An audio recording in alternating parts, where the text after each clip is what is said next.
नमस्कार मित्रांनो, मराठी माणूस प्रदीप. काही मागच्या 2-4 दिवसांपासून गणेशोत्सव बंद करा असं म्हणणारे त्या शुभांगी गोखले ते म्हणतात काय, ते गणेशोत्सव बंद करा, कुठला सार्वजनिक गणेशोत्सव. या गोष्टीवरती आपण जरा एक सविस्तर बोलूया. किती ही महत्वाची गोष्ट आहे. म्हणजे त्यांनी जे स्टेटमेंट केले ते चूक आहे, बरोबर, मी तुम्हाला पुढे सांगतो सगळ्या गोष्टी, पण थोडंसं बोलणं मला देखील वैयक्तिक गरजेचं वाटलं आणि म्हणून मी व्हिडिओ बनवतोय. आपल्याकडे आता गणेशोत्सव अगदी येऊन ठेपलाय थोड्याच दिवसांवरती. आता तुम्ही म्हणाल की मी एवढा कट्टर हिंदू माणूस बोलणारा, पण या सगळ्या गोष्टींना हात का घालतोय किंवा या सगळ्या गोष्टींच्या विरोधात जाऊन असं का बोलतोय ही तुम्हाला सांगतो मी हळूहळू. गणेशोत्सव येतो. गणेशोत्सव म्हटलं या गेल्या 10 ते 15 वर्षांमध्ये ना मंडळांची संख्या फार वाढली. म्हणजे तुम्ही आम्ही जर 4-5 जण कोण जमलीत अशीच कट्ट्यावरती, तर चला आपण गणपती आणू की लगेच मंडळ स्थापन करतायत. मग ते पैशाचा व्यवहार, मग ते गणपती आणा, ते 10 दिवस 11 दिवस पाळा, या सगळ्या गोष्टी करत असताना माझी कुठली किंवा माझं वैयक्तिक मत आहे, माझं कुठली ना नाहीये गणपती आणण्याबद्दल आणि गणेशोत्सव करण्याबद्दल. हिंदूंचा सण आहे, दणक्यात साजरा झाला पाहिजे. आपला देश, आपली माती,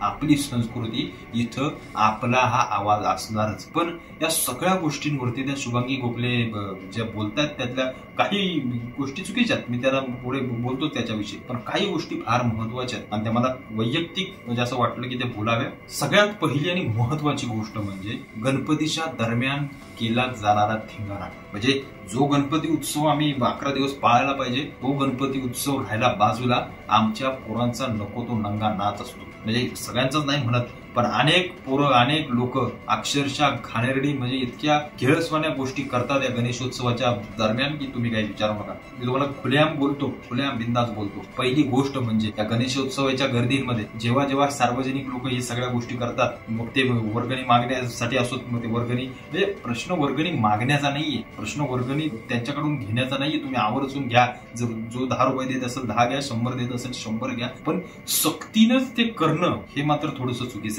कारण आज आता झालंय काय, आपल्याकडे धर्म आणि या सगळ्या गोष्टींविषयी आपली लोक थोडीशी, मला असं वाटतं, 2 हात लांबच आहेत. म्हणजे आता काही लोक सुधारले असतील, धर्माच्या मागे लागले असतील या सोशल मीडिया या सगळ्या गोष्टीच्या माध्यमातून, पण तरीही त्यातून जिथं त्रास होतो ना आपल्या लोकांना, जी धार्मिक गोष्टीतून, त्या गोष्टीला लोक आपली नाकारायला लागलेत. म्हणजे एखादा मुसलमान असेल तर तो 10 वेळा विचार करेल, तू जिथं 10 रुपये द्यायचेत ना तिथं तो 20 रुपये देईल, पण म्हणेल माझं धर्माचं काम कर. पण आपलं तसं नाहीये.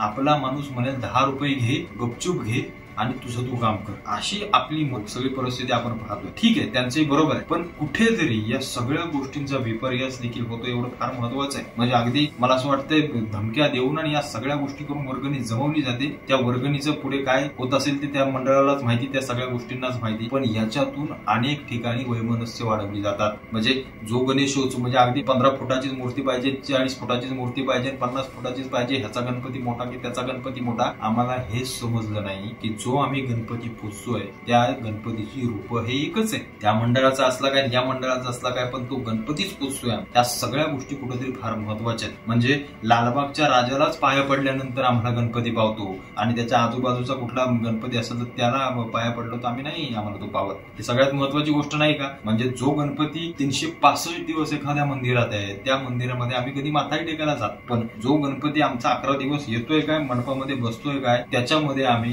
एकमेकांमध्ये दुस्वास करू लागतो. या गोष्टी कुठं ना कुठेतरी आपल्याला हिंदू म्हणून सुधारायला हव्यात. कारण जर पैशाचा कुठेतरी या देवाच्या नावाखाली जर काळा बाजार होत असेल तर याच्यावरती थोडासा अंकुश ठेवला पाहिजे. दुसरी गोष्ट म्हणजे डीजेचा, अगदी डीजे लावून धिंगाणा करत नाचत बेचत या सगळ्या गोष्टी नक्की केल्या पाहिजे, पण त्याचा कुठं ना कुठेतरी दुसऱ्याला जर त्रास होत असेल तर मग या मुसलमानांना आपण भोंगे काढा म्हणून कशाला बोंबलायचं. आपण ही जर हेच करणार असू तर माझा विरोध नाहीये कुठल्या गोष्टीला, पण पारंपरिक वाद्यातून जर हे सगळे सण पार पडले ना तर मग त्याला कुठेतरी चांगली मजा असेल. पण डीजे लावून कुठेतरी बारमध्ये क्लबमध्ये नाचल्यासारखं जर आम्ही देवांच्या पुढे नाचत असू तर मग मात्र आम्हाला थोडासा विचार करायला हवा. कारण या सगळ्या गोष्टींमध्ये ज्या काही गोष्टी घडतात त्या उघडपणे पण बोलण्यासारख्या नाहीये, पण अतिशय काही ठिकाणी घाणेरड्या गोष्टी घडल्या जातात आणि घडताना त्या आपल्याला दिसतात. त्याच्यावरती आपला विरोध आहे. त्या शुभांगी गोखले म्हणल्या ना की अगदी गणेशोत्सव बंद करा, मग त्या शुभांगी गोखलेंना म्हणावं तुम्ही जर गणेशोत्सव पूर्णपणे बंद करायला सांगताय तर मग बाकीच्याही धर्मांच्या सगळ्या गोष्टी बंद करा. तुम्ही जर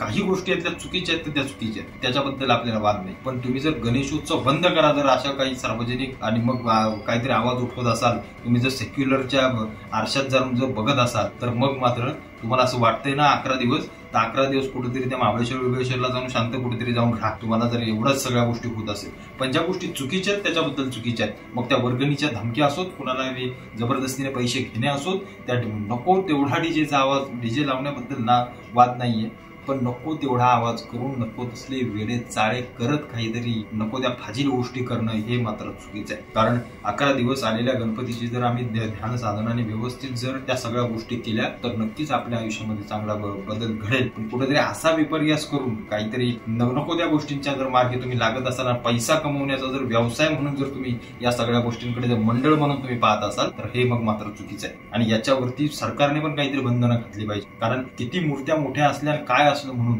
त्याच्यामध्ये देवत्वच जर नसेल तर त्या मूर्त्या मोठ्या घेऊन आणि या सगळ्या गोष्टी करून काय फायदा त्याचा. या गोष्टीच्या विरोधात मी आहे, पण गणेशोत्सव बंदच करा. या सगळ्या गोष्टी त्या गोखले त्यांचा आपण सहन करणार नाही, कदापि सहन केले जाणार नाही. कारण गणेशोत्सव थाटामाटात जोरदार सगळा साजरा होणार, पण त्याला कुठेही गाल बोट न लागतात. तुम्ही प्रश्नचिन्ह सला उभा नाही केला पाहिजे की ही पोरं अशी करतायत, त्या पोराने तसं केलं, ह्या मंडळाने तर पैसा खाल्ला, त्यांनी माझ्याकडनं जबरदस्तीने पैसे, असलं कधीही कोणाकडून हे ऐकायला आलं नाही पाहिजे. नाही बजेट बसत ना 5 फुटाची मूर्ती करून येतं 2 फुटाची पण आणायची. आपल्या जी मंडळात ज्याला वैयक्तिक वाटतं ना द्यावं देवासाठी धर्मासाठी त्याच्याकडून घ्या आणि या सगळ्या गोष्टी करा. पण कुठेतरी जबरदस्तीने अशा नको त्या गोष्टींना हात घालू नका. एवढंच माझं तुम्हाला वैयक्तिक म्हणजे येणाऱ्या काळामध्ये आता गणेशोत्सव येतोय, सगळ्या गोष्टी तुम्ही अगदी जोरजोरात केल्या असतील, ह्या गोष्टी फक्त काटेकोरपणे पाळा. एवढंच माझं फक्त सांगणे. तुम्हाला काय वाटतं सगळ्या गोष्टींबद्दल मला आवर्जून कळवा. भेटू पुन्हा एकदा का नवीन व्हिडिओ सोबत. धन्यवाद.